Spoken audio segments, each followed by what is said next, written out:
for the next 19 years. Unfortunately, a lot of people are woefully unprepared for retirement. This is a combination of pretty poor financial planning by the baby boomers and also the financial crisis. Both of those things converging in the last 3 years. I mean, let's think about it.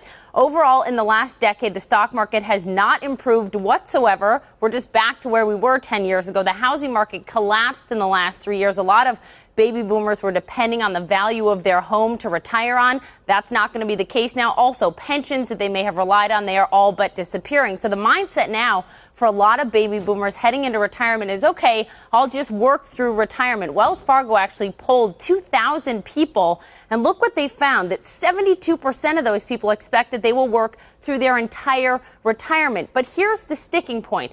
Unemployment is near 10%. It has been stubbornly high, according to the White House, for over a year now. Where are the jobs? It's going to be even harder for people to find jobs, Suzanne, if they're 55 years old and older, and especially if they've been unemployed for a long time. Here's why. Take a listen. When you're over 55 and you've been unemployed for 6 months or longer, it's just that much tougher to get back into the workforce. And what that means is it makes it, nothing hurts your savings more than being unemployed, because you have to tap that savings.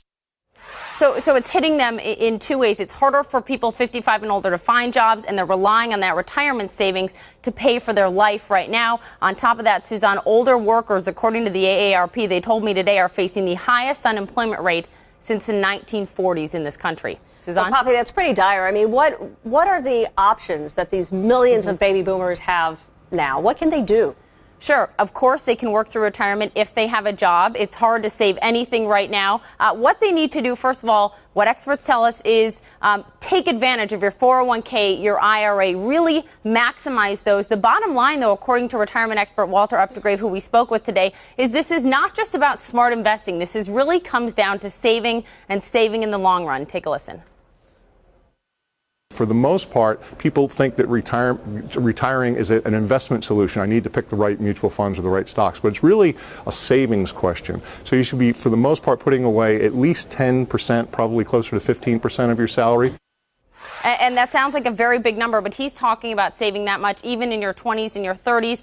The amount you have to save, it all has to do with when you started saving. And I want to show you something because, Suzanne, this is something a lot of people in this situation, the millions of baby boomers, many of them watching now, haven't done. They haven't plugged into their retirement calculator where they stand. They need to plug in. We have one on CNN Money. There's a lot out there. Plug in your age, plug in your income, and plug in how much you have saved. That's going to show you exactly where you need to be. But the bottom line here that the experts say, Suzanne, is that many people in this situation turning 65 in the next few years are going to have to adjust to the new normal of retirement, which very well may not be living the way that you lived when you had a job. That said,